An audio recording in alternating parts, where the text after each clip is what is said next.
সপ্তাহ ঘুরে আবারও ভূত এফএম সময় এক্স্যাক্টলি 11:59 শুরু হয়ে গেছে ভূত এফএম, সাথে আছি রাসেল এবং থাকবো অনেকক্ষণ পর্যন্ত। আপনাদের প্রচুর SMS পেয়েছি আপনাদের অসংখ্য ইমেল বাংলাদেশের বিভিন্ন প্রান্ত থেকে SMS পাচ্ছি আপনাদের বাংলাদেশের বিভিন্ন প্রান্ত থেকে, সেজন্য আপনাদেরকে অসংখ্য অসংখ্য অসংখ্য ধন্যবাদ। আর যারা এখন ইমেল বা SMS করতে চান তাদেরকে জানিয়ে দিচ্ছি যে আমাদের SMS করার নিয়মটি হচ্ছে মোবাইলের মেসেজ অপশনে গিয়ে আপনাকে টাইপ করে ফেলতে হবে SHOUT শাউট স্পেস আপনার নাম স্পেস আপনার মেসেজ আর পাঠিয়ে দিতে হবে 9840 নম্বরে। আর আমাদের গেস্টের কাছে আমরা চাই এবং প্রথমেই যে গেস্টটি রয়েছেন তার নাম দেখে শুনি আমরা। Hello listeners, I'm Raymond. Professionally, I'm a DJ and student Canterbury College পড়ছি। So আপনার সেম ফ্যামিলি থেকে না, রাইট? আমি আর কাজিন। ওকে, তো আপনার কাজিন। ওকে, তো আপনাদের যে ঘটনাগুলো আছে সেই ঘটনাগুলো আমরা জানতে চাই একে একে। ফার্স্ট অফ অল যে ঘটনাটা জানবো, যেটা আপনি এইখানে আসছেন কিভাবে, সেই জার্নিটা একটু বলুন। ওকে, আমি অ্যাসিওর করছি বোথ টিম আমাদের একটু কথা বলছে আমার সাথে যে তারা ওয়ে, সো আপনারা একটু টাইম নেবে, এর মাঝখানে আমরা কিন্তু এই ঘটনাগুলো জানবো।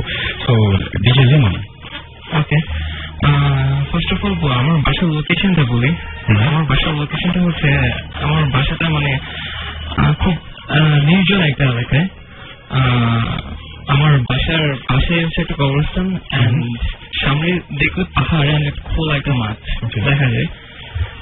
তো কিছুদিন আগে প্রায় 5 মাস আগে আমার পাশের ফ্ল্যাটে একটা মেয়ে সুইসাইডে অ্যাটেম্প করে, ওর নানান প্রবলেম হচ্ছিল, তো ও বাধ্য হয়ে সুইসাইড করে। বাট ডাক্তার মানে ওকে কোনো জামালা ছাড়া দফন করা হয়। আচ্ছা, তো ও মারা যাওয়ার কিছুদিন পরে মানে ওর ফ্যামিলি ওই ফ্ল্যাটটা থেকে শিফট করে ওখানে চলে যায়। আমরা তাদেরকে মানে কেয়ার করিনি যে কোথায় যাচ্ছে, জিজ্ঞাসা করিনি। তারপর দেখা যায় ওই কিছুদিন পরে আমি একদিন রাতের বেলা বসে বসে টিভি দেখছিলাম। তো হঠাৎ করে আমার সে বেলকনি আছে তার দরজার মধ্যে, তো এটা থাইক আছে, তো দরজার মধ্যে মনে হচ্ছে কি কন্টিনিউসলি নক করছে এবং 10 or 15 সেকেন্ড ধরে। আমার মনে হলো যে সেটা মেবি বাতাসে বা কোনো কারণে এটা নড়ছে, এটা এরকম সাউন্ড করছে। তো আমি এটা কেয়ার করে নাই, এটা স্কিপ করলাম। তো নেক্সট ডে মানে কন্টিনিউসলি 3-4 দিন একই ঘটনা ঘটতে লাগলো। তো এর মধ্যে একদিন হঠাৎ করে 3-4 দিন পর আমি নকটা কন্টিনিউ হচ্ছিল, তো আমি ভাবলাম যেটা কখনোই বাতাসের কারণ হতে পারে না, মানে সে একই টাইমে বাতাস কখন একই টাইমে একই জিনিস ধাক্কা দিতে পারে না, পুশ করতে পারে না। তো আমি চেক করার জন্য বাইরে গেলাম যে এটা কি হচ্ছে। বাট তখন আমি যখন নকটা হচ্ছিল তখন যখন বাইরে গেলাম দেখলাম কেউ নাই সেখানে, মানে কেউ নাই, মানে জাস্ট অটোমেটিকলি নকটা হচ্ছে কোনো রিজন ছাড়া। তো ব্যাপারটা ধীরে ধীরে মানে একটু ক্রিটিক্যালের দিকে চলে যেতে লাগলো। তো একদিন মানে রাতের বেলা আমার তখন এক্সাম ছিল, আমি প্রায় তখন 2টা বাজে আমি পড়ছিলাম। তো মানে আমার বাসার সবাই ডিনার করে ঘুমিয়ে গিয়েছিল, আমি একা হয়ে গেছিলাম, আমার রুমে বসে পড়ছিলাম। তো হঠাৎ করে প্রায় আমি দেখি যে আমার আম্মুর রুমের লাইটটা জ্বলে উঠলো আর কি। তারপরে কোনো যে আম্মুর ডোর খুলে বের হয়ে আসে, আসার পরে মানে কিচেনে গেল, কিচেনে যাওয়ার পর তারপরে দেখলাম যে ডাইনিং স্পেসে এসে ফুল স্পিডে সেন্টার ছেড়ে মানে দাঁড়িয়ে আছে, মানে আমার রুম থেকে দেখা যাচ্ছিল আমার পিছনের দিকটা।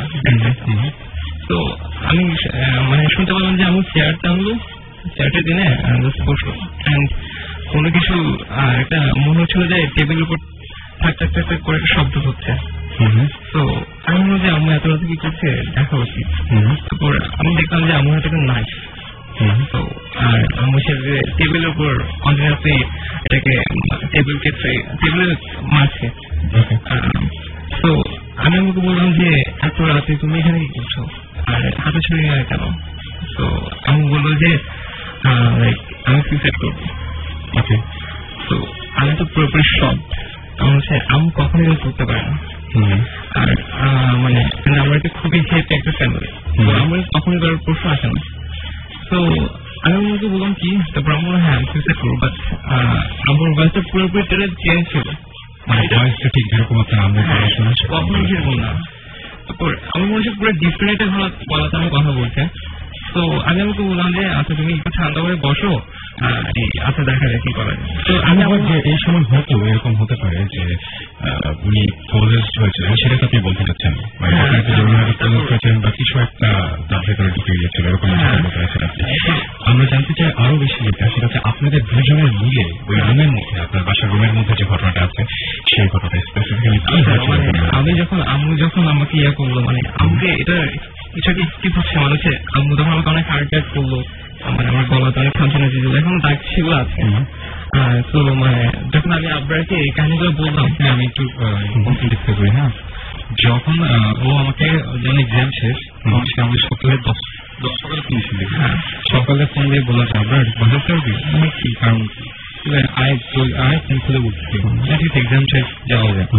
তো বাসায় গেলাম তার, তো সে বলো এক্সাম রুমে গিয়ে বলো যে এই ব্যাপার, মা কালকে রাতে বলো যে দরজা নকলি ব্যাপারটা, দেন বললো যে মা কালকে রাতে এই কাজটা করছে, আমাকে সে গলার আঁচড় আর ফ্যাটলার হাতে কিছু আঁচড় দেখালো। আঁচড়টা দেখে ফার্স্ট আমি কখনোই আগে বলি যে আমি একদিন করে যে আমি কখনো ভূত প্রেত বা জিন হিসেবে কম বিশ্বাস করতাম, বাট এগুলো দেখে আমি একটু শখ হলাম যে এটা কেমনি পসিবল, যে আমার অরিজিনালিতে এরকম করার কথা না, এটা এরকম করার কথা না, অনেক আমি চিনি অনেক আগে থেকে, এটা ইম্পসিবল। তো এবার সেই জিনিসটা পরে আপনি তখন কি করলেন? আপনি তাড়াতাড়ি করে বাসায় গেলেন। আমি গেলাম এবং ওই বাসাতে ওই দিন রাতের বেলাতে আপনাদের দুজনেরও কিছু একটা হয়েছিল। তারপর ওদিন রাতে ও বলে তুই এক কাজ করো, এক্সাম তো শেষ, তোমার সাথে থেকে যাও। আমি বললাম যে এক্সাম শেষ, তো অলওয়েজ এরকম থাকা আড্ডাটা দেওয়া থাকলাম। রাতে ডিনার করার পরে আমরা দুজন বললাম মুভি দেখতে। তখন একটা মুভি আসছিল, মুভি দেখতে বসলাম।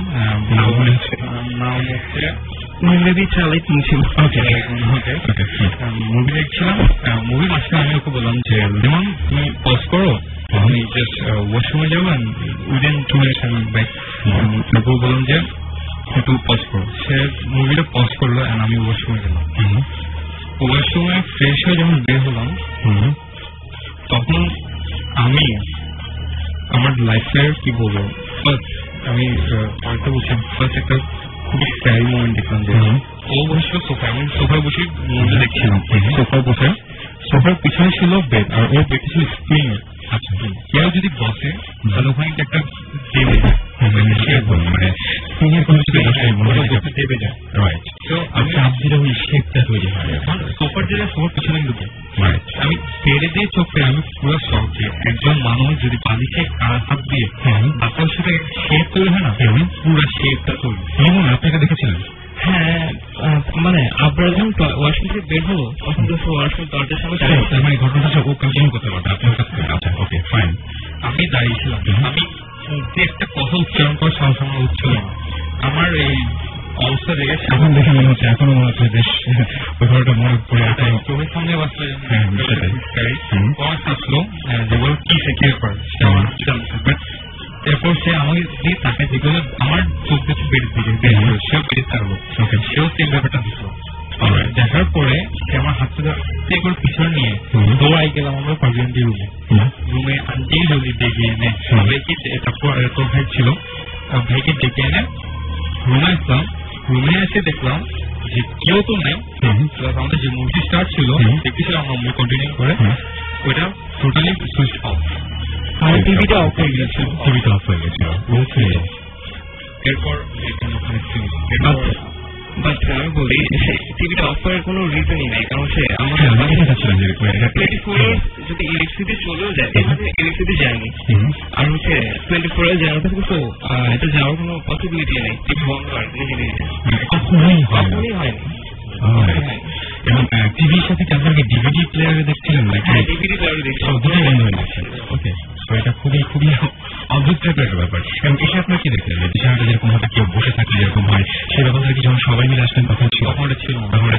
আপনি দেখেছেন দেখার পরে ওকে ও যখন দেখলো টেলিভিশন দুজনে দেখলাম, যখন সব এসে দেখলাম যে ওর তো ব্যাপারটা তো নাই, টিভি সুইচ অফ। আচ্ছা, বুঝতে পেরেছি।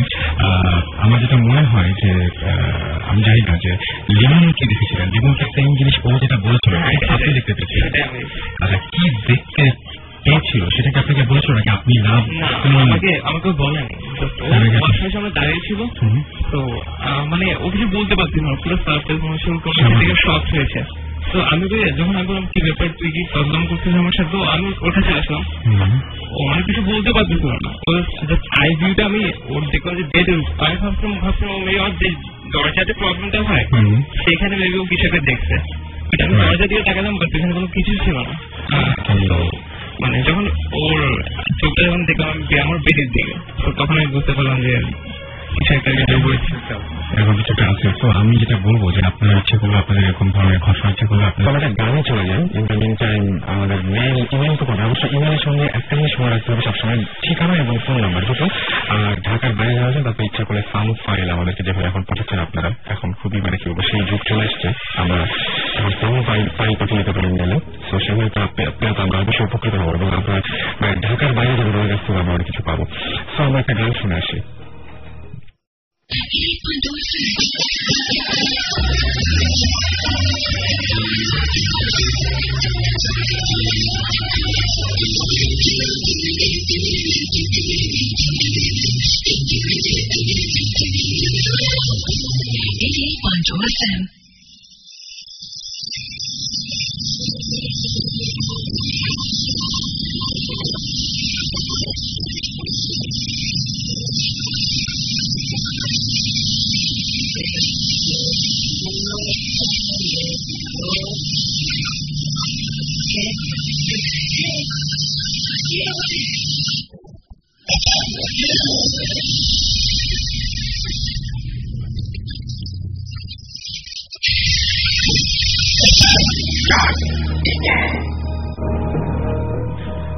শুনছেন সবসময় রেডিও ফুটকেশন হয়েছে রাসেল, চলছে ভূত এফএম।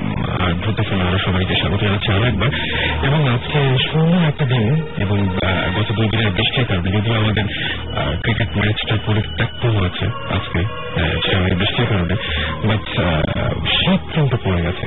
তো আমার মনে হয় শীতের দিনে এই ধরনের ঘটনা শুনতে আরো বেশি মজা। অ্যান্ড অনেকে আমাকে বলছেন যদি যে অনেক ভয় লাগছে, তারপরে শুনছেন আমাকে জমরাজ এসএমএস করেছেন, welcome to my show Yamraj.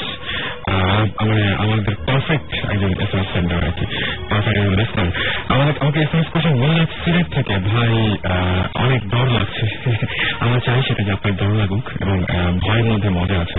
বিশাল আমাকে এসএমএস করেছেন এবং রাহুল এসএমএস করেছেন এবং সাদি এসএমএস করেছেন আমাদেরকে এসএমএস করেছেন উড়ন্ত পথিক, বাবা চমৎকার। আমাদেরকে এসএমএস করেছেন বিথি, এসএমএস করেছেন আরাফাত, এবং আরাফাত ছাড়াও আমাদের এসএমএস করেছেন মিথুন ছাড়াও আরো অনেকেই, এবং সেই এসএমএস গুলো আমি এক একটা ফিরে আসবো।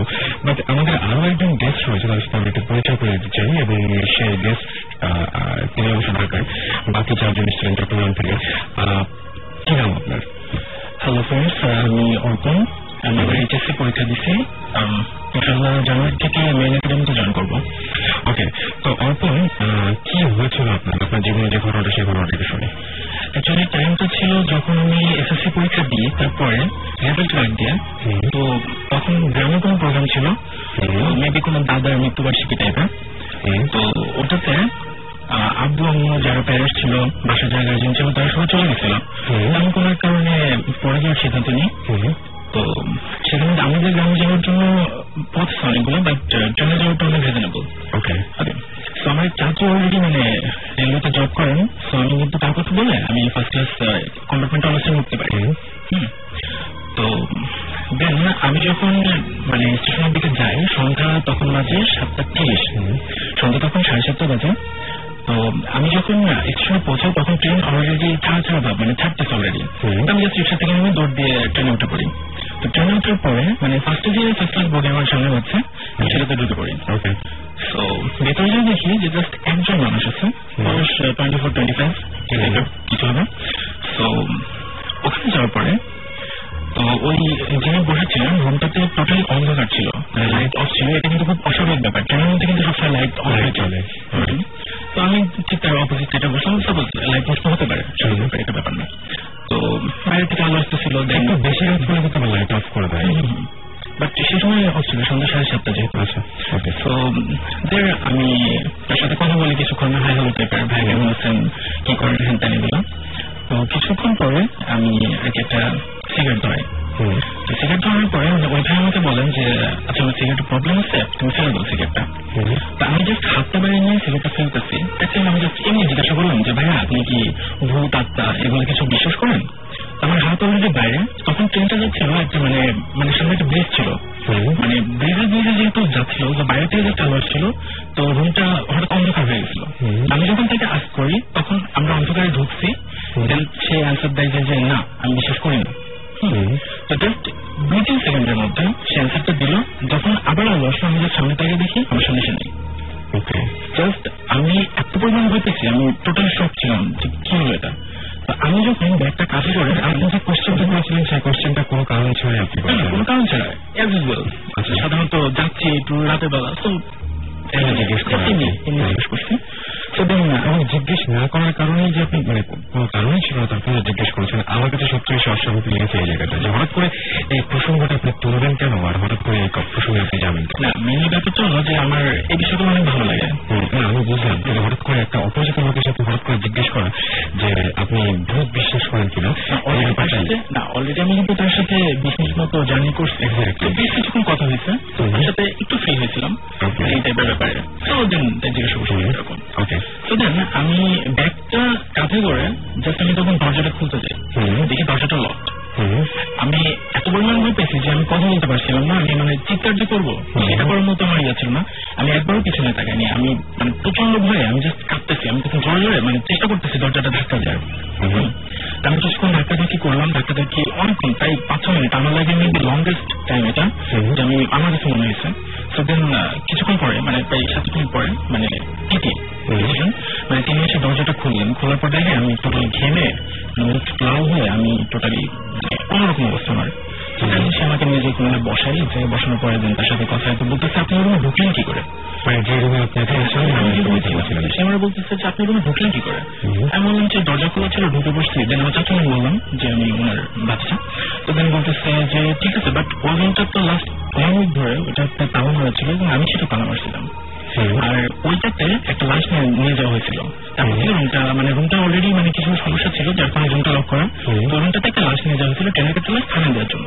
আচ্ছা, তো ওই কারণে আমার বলতেছে আপনি ঢুকেন কি, এটা তো তালা মারা ছিল। মানে ওই লাশটা পৌঁছে যাওয়ার পরে তারপরে ওই রুমটা এবং সামহাউ আপনি ওই রুমের মধ্যে গিয়েছিলেন, যে আমি যখন ঢুকি তখন কিন্তু খোলা ছিল, আমি জাস্ট ঢুকে পড়ি ওটাতে। আপনি ঢুকেছেন খোলা, পরে আপনি চেক করছেন? আমি তো পরে চেক করি, জাস্ট বসেছিলাম। ওকে, পরে চেক করার কথা আমি মনে করতাম না। তো ব্যাপারটা হচ্ছে যে ওই রুমের মধ্যে ঢুকলেন যখন উনি বলেন যে একটা লোক, মানে সেই লোকটা পরে জিজ্ঞেস করেন যে এই লোকটা দেখতে এরকম কিনা বা এরকম কোনো লোক। আমি বলছিলাম যে আমি দেখছি এরকম একটা মানে এরকম এজের একটা যে 24-25। তো উনি যখন বলেন যে হ্যাঁ যে ট্রেনে কাটা গেছে তার বয়সটা ওরকম। তো আপনি তাকে দেখেছিলেন?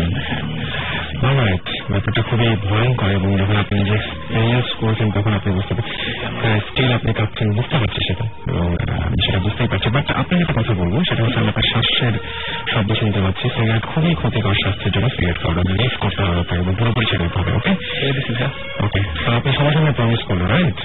ওকে, thank you so much.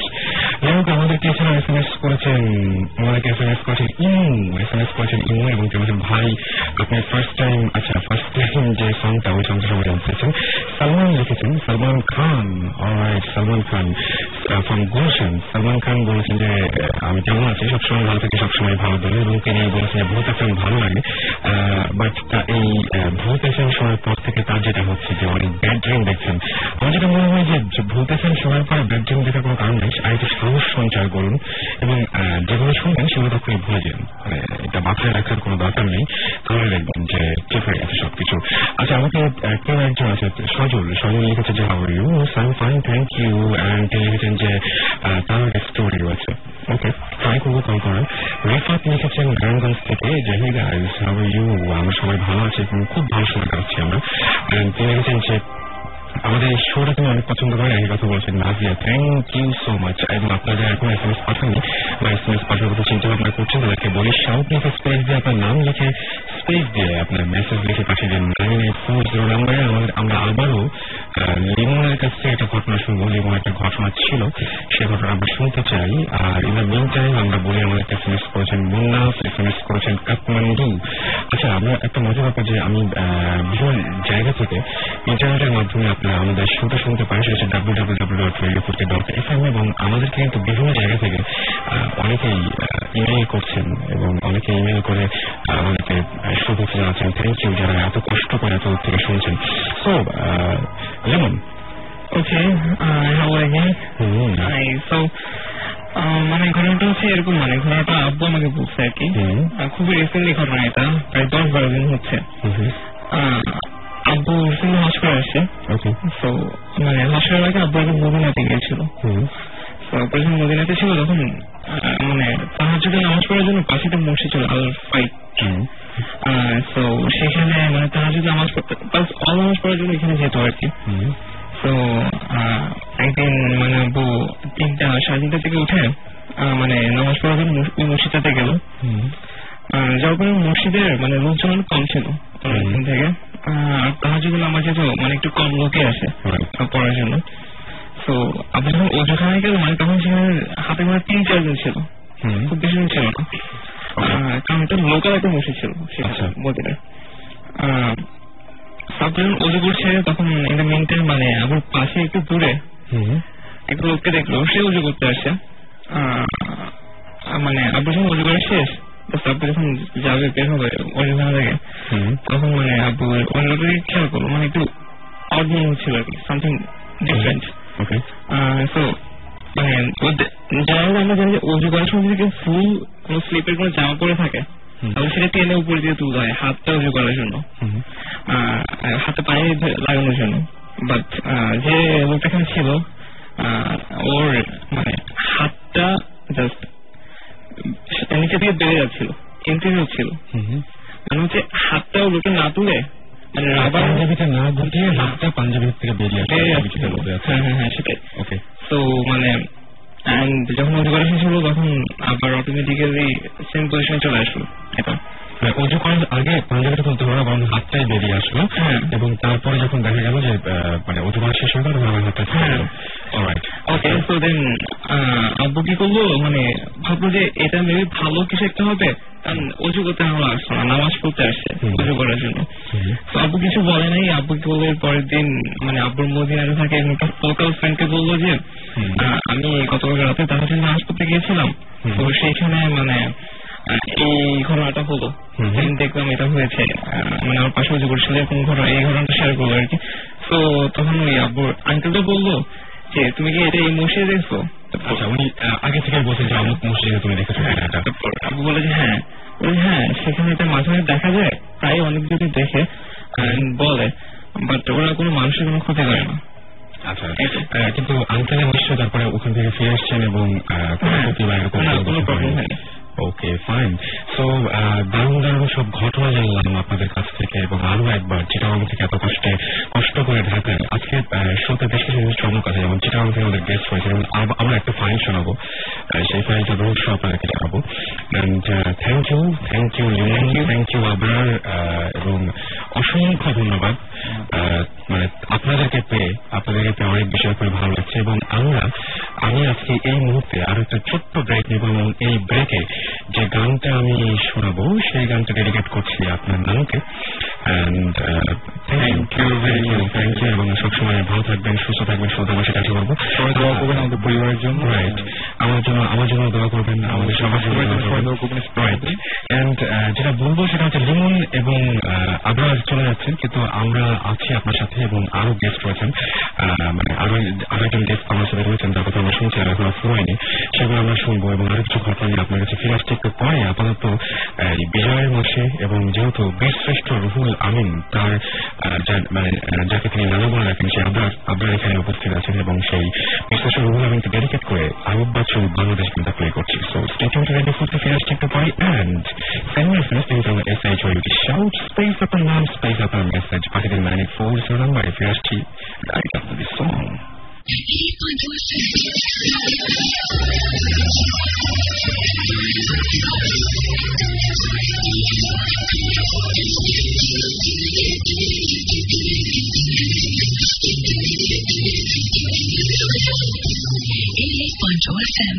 Enjoying today's show very much. Thank you so much. Saiful লিখেছেন যে দ্রুত শুনে ঘুমাতে পারবো তো? ডেফিনেটলি। আর বাবু বলছেন যে I have two dangerous experience. How can I share? একটু রেডিও ফুটি। ওকে, এটা খুবই সহজ একটা উপায় আছে। আপনি ভূত FM BHWT ভূত FM @radiofuti.fm ইমেল করে আমাকে ঘটনাগুলো পাঠিয়ে দিতে পারেন এবং আজকে যারা আছেন এখানে তারা সবাই এইভাবে এখানে জয়েন করেছেন, আপনিও পারেন।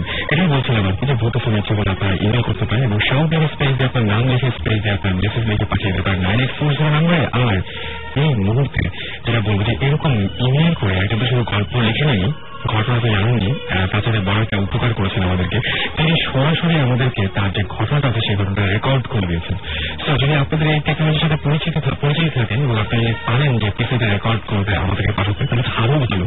আমাদের অনেক সমস্যা মানে যারা হচ্ছে, বিশেষ করে আমি বলছি ঢাকার তাদের জন্য বলছি না, যারা ঢাকার বাইরে আছেন আসলে তাদের ভয়েস বা তাদের ঘটনাটা পুরো আমাদেরকে বলতে চান এবং যাওয়ার সময় অনেকে লিখে প্রকাশ করতে পারে না কিন্তু বলে প্রকাশ করতে পারেন, অনেকে বলে প্রকাশ করতে পারেন কিন্তু লিখে প্রকাশ করতে পারে, এরকম হয়। তো যেটা হবে সেটা হচ্ছে যে আপনি ইচ্ছা করলে কিন্তু আপনার ভয়েসটা রেকর্ড করে আমাদেরকে ইমেল করে পাঠিয়ে দিতে পারেন, আমরা সেই অডিও ফাইলটি চেক করে বাজানোর চেষ্টা করবো। যেমন আজকে আমরা এই মুহূর্তে একটা অডিও ফাইল আপনার জন্য রেখে দিচ্ছি এবং মাঝখানে আমি হুম হা করবো যাতে আপনার মাঝখানে একেবারে বোরিং না লাগে বা মনে হয় একদম শুধুমাত্র একজন কথা বলছে সেজন্য, বা এটা একটা রেকর্ডেড ভয়েস, আপনারা শুনে বুঝতে পারবেন। চলুন শুনুন।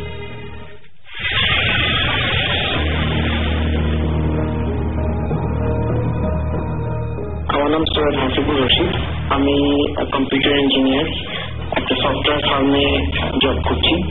তো ভূত FM আমার খুব প্রিয়, আর আমি এখানে একটা আমার নিজের ঘটনা পাঠাতে চাচ্ছিলাম অনেকদিন ধরে। যাই হোক, ঘটনাটা হচ্ছে 2008 জুন মাসের ঘটনা। এটা আমি প্রথমবার এসে যাই দার্জিলিং শহরে। তো এখানে প্রথম দিনে পরের দিন আমি যখন আমার ফ্রেন্ড সাথে ছিল, বেশ কয়েকজন ফ্রেন্ড মিলে গেছিলাম, কিন্তু একটা ফ্রেন্ডের সাথে রুম শেয়ার করছিলাম। তো সেই ফ্রেন্ডকে বললাম যে চলো কিছু মার্কেটিং করে আসি, এখান থেকে মার্কেটটা কেমন।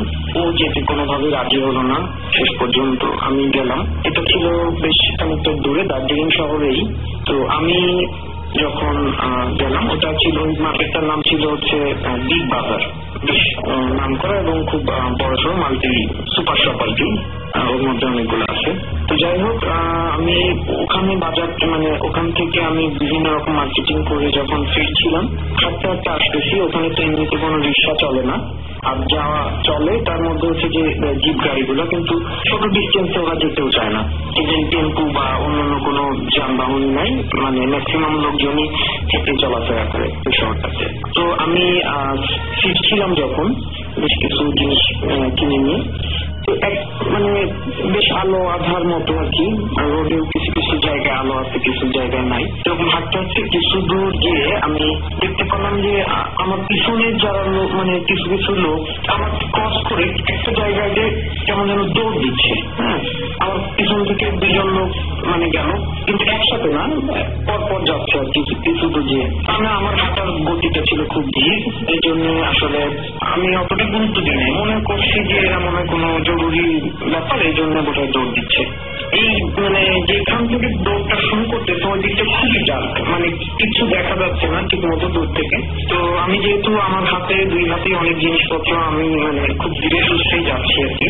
আরো কিছু জায়গাতে গিয়ে দেখি যে আরেকটা লোকও গেল, 3টা লোক মানে আমাকে ক্রস করলো আর কি, কিন্তু ওই জায়গাটা সবাই দৌড় দিচ্ছে। এরপরে কিছুক্ষণ পরে দেখি যে আমার পিছনে থেকে একটা মেয়ে আসছিল, আসার পাশেও ওই জায়গাটা যেই ততক্ষণে আমি ওই জায়গাটা প্রায় কাছাকাছি, ওই জায়গাটা যে মেয়েটাও দৌড় দিল। আমার মানে আমিও ভাবতেছিলাম যে এখানে কি ব্যাপার, আসলে এখানটা কি দ্রুত পার হওয়ার কোনো মানে ব্যাপার আছে কিনা। তো আমিও মানে সিদ্ধান্তহীনতায় ঢুকতেছি। তারপর জায়গাটা নতুন, আমি খুব বেশি চিনি না, আমি ভাবছি যে আমি দৌড় দিব কিনা, হ্যাঁ কিন্তু এত জিনিসপত্র নিয়ে সম্ভব না, তাই আস্তে আস্তে হেঁটে যাচ্ছিলাম। ওখানে গিয়ে দেখি যে আসলে খুব মানে ভয়ঙ্কর ভাবে ওখানে একটা বাঘ, মানে পাহাড়ের সাইডে যে রোড গুলা থাকে ওইগুলা ভয়ঙ্কর ভাবে বাঘ গুলা থাকে। তো ওইখানটায় যে দেখি যে খুব মানে ভয়ানক ভাবে, কিন্তু ওখানে দৌড় এত জোরে যে দিচ্ছে, ওখানটায় দৌড় দিয়ে ঘোরা খুব ডিফিকাল্ট ব্যাপার। তো আলটিমেটলি আমার যেটা মানে ওর পরে যেটা দেখে আমি শিউরে উঠলাম সেটা হচ্ছে যে ওখান থেকে যদি দৌড় দেওয়া হয় তাহলে সরাসরি নিচেই পড়ার কথা। এমন জায়গা থেকে তারা দৌড় শুরু করতেছে যে ওখান থেকে মানে নিচে পড়া ছাড়া কোনো উপায় নেই, মানে ওইভাবে ঘুরে অত দূর মানে দৌড় দিয়ে যাওয়া সম্ভব না। ততক্ষণে আমার খুবই ভয় করছিল। তারপর আমি মানে নিজেকে খুব শান্ত রেখে ওখান দিয়ে আস্তে আস্তে মানে চলে আসলাম। পরের দিন আমি ওখানে আবার সকালবেলা বের হলাম, যেহেতু কিউরিসিটি আছে যে আসলে ব্যাপারটা কি, এখানে লোকজন দৌড় দিচ্ছিল কেন গত রাতে। তো সেই জন্য আমি গেলাম ওখানে স্থানীয় একজন লোকের সাথে, মানে উনি খুব ভালো বাংলা জানে না, মানে হিন্দিতে আমাকে বোঝানোর চেষ্টা করলো যে এখানে এই জায়গাটা কিছুদিন আগেই আমাদের এই এলাকাটাইতেই 4জন লোক মানে 4জন মারা গেছে কেবল কার ছিঁড়ে, ঠিক ওই জায়গাটাই ছিঁড়ে পড়ে মারা গেছে। তা আমি বললাম যে এখানে 4জন মারা গেছে, গতদিন রাত্রে আমি 4জনকেই দেখছি যে ওখান থেকে দৌড় দেওয়ার জন্য। আমি বললাম যে তার মধ্যে কি কোনো মেয়ে ছিল, যে 4জন ছিল। তা বলে যে হ্যাঁ আপনি জানেন কি করে, মানে উনি আবার জিজ্ঞেস করতেছে। আমি বললাম যে না এমনিতেই। আর আমি আর বললাম না যে 3টা লোক আমার পিছন থেকে ক্রস করে দৌড় দিছে এবং লাস্টে যে ছিল সে মেয়েটা ছিল। তো আমি আরো ভয় পেয়ে গেলাম যে আসলে ব্যাপারটা কি। আমরা বুঝলাম, বাট আমরা সাউন্ড ফাইলটা শুনলাম। তো আপনারা যারা ঢাকার বাইরে আছেন তারা ইচ্ছা করলে কম্পিউটার এরকম আপনাদের সাউন্ড রেকর্ড করে আমাদের পাঠাতে পারেন। যাই হোক, আমাদের সঙ্গে আরেকজন লিসনার রয়েছেন এই মুহূর্তে, যিনি আমাদের সাথে একটু আগে আপনার একটা ঘটনা বলেছেন। তার আরেকটা ঘটনা আছে যে ঘটনা খুবই অদ্ভুত, রাজশাহীতে ঘটেছিল আপনার সাথে, রাইট? এখানে আপনি ফ্যানের ঘটনা বলেছিলেন এবং রাজশাহীতে ঘটেছিল, সেই ঘটনা একটু শুনলে বলার পর। ওকে,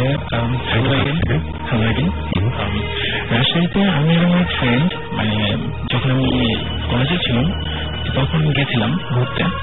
তো যাওয়ার পরে আমরা রাতে পৌঁছাই রাত প্রায় 2টার দিকে রাজশাহীতে। তো দেখুন কালমনি বাসা পৌঁছাতে আমাদের 2টা বাচ্চা। তো কালমনি বাসাটা ছিল রাজশাহীর উপর শহরে সিয়াম মসজিদের পাশে। সিয়াম মসজিদ থেকে 3টা কি 4টা বাইক পড়ে। তো আমি আর আমার ফ্রেন্ড ওখানে যাই। যাওয়ার পরে কালমনি বাসাটা বলি যে 3.5 তলা, মানে 3 তলার উপরে জাস্ট 2টা রুম আছে আর বাকিটা ছাদ। তো আমি আমার ফ্রেন্ড উপরে ছিলাম। তো রাতে তখন প্রায় 3টা বাজে। আচ্ছা, তখন আমি আর আমার ফ্রেন্ড মানে ছাদের রেলিং দুজন দাঁড়ায় আছি। মানে অদ্ভুত একটা মোমেন্ট ছিল যে চারিদিকে কোনো শব্দ নাই, কিছু নেই, না কোনো ঝিঝি পোকা, ভূতে, কোনো কুকুর নেই, মানে কোনো শব্দ ছিল না, জাস্ট স্টপড একটা মোমেন্ট। তো দুজনে কথা বলতে পারতেছি না, যে ভালো লাগতেছে দাঁড়ায় থাকতে। তখন আমরা হঠাৎ করে মানে দূর থেকে একটা সাউন্ড পাই, যেমন একটা বেজ, দূর থেকে যদি বেজ গিটারটা যদি বাজায় এক ধরনের যে বিট আসে, সেই ধরনের টাইপের একটা যে ব্যাপারটা খুব আস্তে, ঠিক আছে? আমিও শুনি, ও শুনে, আমি ওর দিকে তাকাই, আমার দিকে তাকাই যে কি হচ্ছে এটা। তো কিছুক্ষণ পরে তাই আমরা 3 দাঁড়িয়েছিলাম। তো তারপরে মানে আমরা সাউন্ডটা দেখতেছি বাড়তেছে, আরো ধীরে ধীরে গুনগুনটা বাড়তেছে। তো দেন দেখি আমাদের মানে যেখানে দাঁড়িয়েছিলাম তার লেফট সাইডে মানে মোড় ছিল একটু দূরে। ওই মোড় থেকে কিছু মানে মানুষ কেন জানি না, মানে কিছু আসতেছিল, মানে টোটালি তাদের ড্রেস আপ ছিল সাদা। মানে হাইট তাদের মিনিমাম 7 ফিট করে। ওকে, আর তাদের বডি ফিগার সেরকম মানে একেবারে মানে অনেক চিরে মানুষ না, দেখে বোঝা যাচ্ছে। তো আমি আর আমার ফ্রেন্ড দুজনে দেখতেছি এরকম, মানে জাস্ট আমাদের এত দুজনে কি একই জিনিস দেখছি, দুজনে একই জিনিস দেখছি। আচ্ছা, ওদের কথা ছিল বা কিছু, তারা জাস্ট আমাদের সঙ্গে রাস্তা দিয়ে হেঁটে যাচ্ছিল। আচ্ছা, তো আমরা মানে এই ভাবটা হচ্ছে না যে আমরা বসে পড়বো, যে আমরা চলে যাবো, মানে সাহস হচ্ছে না আমাদের। আমরা জাস্ট দেখতেছি যে মিনিমাম তারা 30-এর মতো। তো তারা যাচ্ছে তো মানে সাউন্ডটা কিরকম ছিল যে একসাথে অনেকজন মানুষ যখন জিকির করে মানে যেরকম শব্দটা আসে মানে কোনো শব্দ পাওয়া যায় না বাট একটা মানে আলাদা সাউন্ড আসে বুম টাইপের মানে ওই টাইপের একটা সাউন্ড আসছিল। তো ঠিক তারা যখন যাচ্ছিল মানে তাদের মাঝখানে মানে ঠিক তাদের মানুষগুলোর মাঝখানে আমরা যেরকম মানুষ মারা গেলে আমরা বরস্থানে নিয়ে যাই, তো ঠিক সেরকম একটা বড় একটা খাটিয়া মানে বড় একটা খাটিয়া ছিল তার মাঝখানে একটা মানুষ শূন্য ছিল মানে তাদের মতো। হ্যাঁ খাটিয়ার উপর তাদের শূন্য ছিল একটা। তো তার মাথাটা আমাদের দিকে ছিল যেহেতু তাদের আলো ছিল আমরা কিন্তু দেখতে পাচ্ছি দুজনে একই জিনিস দেখতেছি আমরা। তো যে শুয়েছিল তো তার মানে নাক দিয়ে প্লাস মুখ দিয়ে খোলা ছিল হা করা ছিল, খোলা দিয়ে কেমন যেন একটা মানে কালো টাইপের তরল মানে একটা বোঝা যাচ্ছে না যে কালারটা কি বাট কালো তরল মানে ঘন টাইপের মানে তরল ওখান থেকে বের হচ্ছে। দেন তারা চলে যাচ্ছে, ঠিক আছে তার সামনে দিয়ে চলে যাচ্ছে। বাট একটা জিনিস আমাদের তখন খেয়াল ছিল যে মানে আমি খেয়াল করছি ব্যাপারটা যে মানুষ হাঁটলে কিন্তু এক ধরনের নড়াচড়া করে মানে এদিকে এদিকে তুই হেলে দুলে আছে, তারা মানে স্ট্রেটলি মানে ফ্লুয়েন্টলি তারা চলে যাচ্ছিল মানে তাদের কোনো নড়াচড়া নেই কোনো জার্কিং নেই, তারা চলে যাচ্ছে। ওকে মানে মানুষ হাঁটতে যখন এটা দেখে মনে হচ্ছিল যে একদম ভেসে যাচ্ছে ইয়াস রাইট। তো দেন না মানে তারা যখন গলিটা পার হলো গলিটা জাস্ট পার হয়ে চলে গেল, যাওয়ার পরে আমার ফ্রেন্ডটা যা ছিল ও হঠাৎ করে আমার দিকে তাকে চিৎকার করে উঠছে, ঠিক আছে মানে একটা ছোট্ট একটা চিৎকার করে ভোগ করে পড়ে গেছে। ওরা আমার সাথে কোনো কথা বলতে পারছে না, জাস্ট আমার বলছে ধরে যা এটা মানে ছড়ে যেতে বলছে। তো আমি ওর দিকে যখন তাকাইলাম তাকাই দেখি মানে নতুন একটা বাচ্চা হলে যে ধরনের গায়ে এক ধরনের তরল আঠালো টাইপের জিনিস থাকে মানে ওরকম ওর গায়ে লেগেছে। তো মানে এমন ঝাঁঝালো টাইপের গন্ধ একটা মানে মানে টোটাল অন্যরকম অবস্থা মানে বোধহয় জন্ম হয়ে গেলে মানে পুরাতন বোঝাতে পারবো না অ্যাকচুয়ালি বলে। তো ওই টাইপের একটা গন্ধ পাচ্ছি। তো আমি ভালো করে খেয়াল করে দেখি আমার গার্লফ্রেন্ড অবস্থা। আমরা মানে দুজন আমি কোন রকম মানে কোন রকম সাহস সঞ্চার করে ওর জাস্ট হাত ধরছি মানে পিছলা প্রচন্ড পিছলা জিনিসটা মানে আমি জাস্ট কোন রকম ওর টানতে নিয়ে এসেছি রুমের মধ্যে সোজা বাথরুমে গেছি যে কোন রকম ওয়াশ করে জামা কাপড় ওখানে ছিল। তারপরে আমরা জাস্ট শুয়ে পড়ছি। খাওয়ার পরে মানে ও কিন্তু সেন্স হারা হয়েছে অলরেডি, সেন্স হারা অবস্থায় ও মানে কাঁথা গায়ে দিয়ে মশারি গায়ে দিচ্ছে, মশারি গায়ে দিয়ে বলছে মামা আমরা বাঁচান মামা আমরা বাঁচান, ঠিক আছে। তো আমি এদিকে আমি ওর কথা শুনছি, আমি প্রচন্ড ব্যাপারছি আমি জাস্ট মানে কাঁপছিলাম মানে আমি কাঁথাটা গায়ে আমি শুয়ে পড়ছি। সকালবেলা উঠে মানে একটু দেরি করে উঠছিলাম 9-10 দিকে।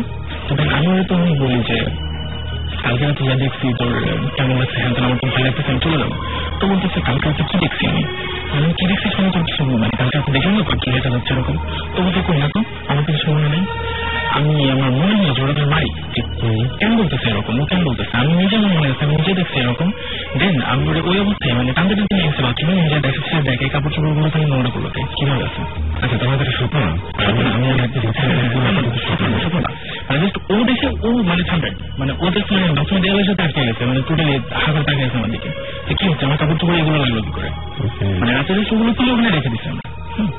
তো তারপরে আমাদের খালামানিরা বললাম যে মানে এরকম এরকম ব্যাপার মানে আমরা এরকম দেখছি এরকম খারাপ কিছু হয়েছে। তো বলেছে দেখো এলাকাটা একটু ভালো না। ওকে আমরা বলেছিলাম আমার একটা ব্যাপার সেটা হচ্ছে আজকে সারপ্রাইজ বলছে সেটা হচ্ছে যে অনেকদিন পরে আপনাদের প্রশ্নের উত্তর দিতে পারছি যে সুমন ভাই কবে জয়েন করবো সুমন ভাই কবে জয়েন করবো। সুমন ভাই অলরেডি আমাদের সঙ্গে আছেন। সুমন ভাই আপনার জন্য সবাই যে অধীর আগ্রহে অপেক্ষা করছে এবং একটা জিনিস আমার খুব ভালো গেছে যেটা ব্যাপারটা খুব ফানি হবে সেটা হচ্ছে যে আপনি শো প্রথম এসেছিলেন সেরকম চলে গেছে মনটা খারাপ করছিল ভূত বলে বেঁচে গেলাম মানে এরকম একটা ব্যাপারে ভালো লাগলো ভূত শুনেছি বলে। তো সুমন ভাই কিছু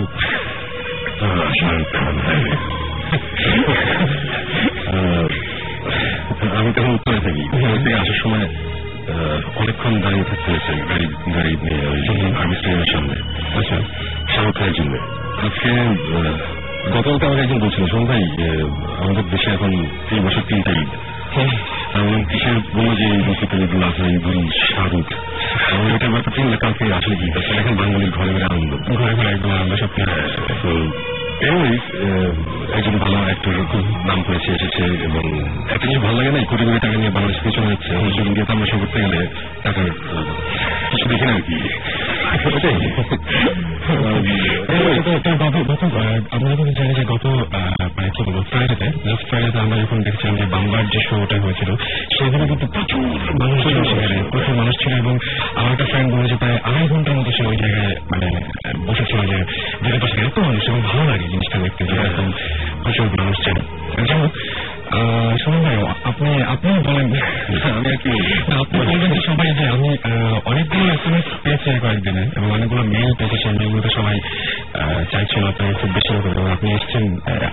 অনেক ঝামেলার মধ্যে, আমি জানি যে অনেকগুলো ঝামেলা শেষ করে আসতে হচ্ছে। রাইট, এটা একটু বেশি হয়ে যাচ্ছিল বেশ অনেকদিন। আসলে ব্যাপারটা হচ্ছে যে আমি শ্রোতাদের উদ্দেশ্যে বলছি যারা ভূত FM শুনে, এই আমাদের এই ভূতের শুটিং নিয়ে একটু বিজি ছিলাম, প্লাস এই বাংলার যে শোটা হলো ওটা নিয়েও আমরা একটু বিজি ছিলাম, আর এটা হচ্ছে আমার বাসা শিফট হয়েছে উত্তরায়, সো এটা নিয়ে অনেক বিজি, সবকিছু মিলিয়ে অ্যাকচুয়ালি টাইম করতে পারছিলাম না। সবাই নতুন বাসায় ওঠার পরে বা এরকম ওগুলো না অন্য কোনো এপিসোডে হবে, কাজ চলছে গেল, তো ওটা নিয়ে অন্য কোনো যেতে হবে।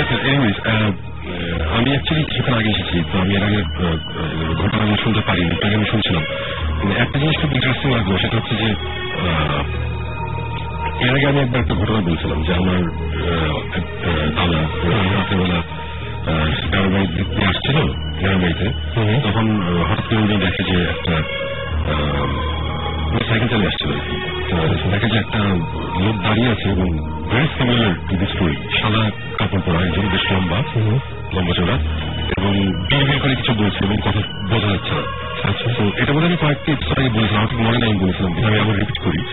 তখন উনি তখন সামনে যাওয়ার পর ওই লোকটা তাকে ডিরেক্ট অ্যাটাক করে, ওখানে খুব হাতাহাতি হয়, বেশ মারামারি করে, এবং তারপরে উনি খুব স্ট্রং ছিল, তারপরে উনি ওখান থেকে চলে আসে, দৌড়ে উনি বাসায় ব্যাক করে, বাসায় ব্যাক করার পরে লোকজন নিয়ে তারপর আবার ওই সেম প্লেসে আবার ব্যাক করে, ব্যাক করার পরে উনি দেখে যে ওনার সাইকেলটা পুরো মানে ভাঁজ হয়ে আছে, কারণ অমানুষিক শক্তি লেগে সাইকেলটা অলমোস্ট ভাঁজ করে ফেলেছে, এই টাইপের একটা অবস্থা, মানে দুইটা এন্ড একসাথে লেগে গেছে এরকম। এবং সবচেয়ে ইন্টারেস্টিং যেটা লাগছে সেটা হচ্ছে যে আমার দাদার গায়ে তখন খুব পিচ্ছিল একটা জিনিস গায়ের মধ্যে ছিল, এবং যেটার সাথে আমি সাদা এবং পিচ্ছিল এই দুটো জিনিস আমি মিলালাম, খুব ইন্টারেস্টিং লাগলো। এই একই জিনিস জিনিসটা খুব অদ্ভুত লাগলো। আমি ঘটনাটা মিস করেছি, এটা কোথায় হয়েছিল অ্যাকচুয়ালি, একটু যদি রাজশাহীতে, শিয়া মসজিদের মানে ওই এলাকাতে, মানে উপশহর রাজশাহীর। ওকে, আমি পরে আবার ডিটেল এক্সাক্ট লোকেশনটা নেব, কারণ আমি very much interested to be there actually, কোন কাকে সমস্যা হবে না, ঢাকাতে কোনো প্রবলেম না, বাট ওই জায়গাটাতে মানে যে জায়গাটাতে আমি থাকতে চাই ওখানে মানে আমি খোলা জায়গাটাতেই আমি দেখতে চাই। ফার্স্ট যে ঘটনা ছিল সেটা খুব অদ্ভুত টাইপের, একটা ট্রেনে করে সে জার্নি করছিল এবং সেই ট্রেনের একটা ফুটপাথে একটা টাঙ্গা, সেখানে সে ঢুকে পড়ে এবং ঢুকে পড়ে একটা অদ্ভুত লোকের সাথে পরিচয় হয়।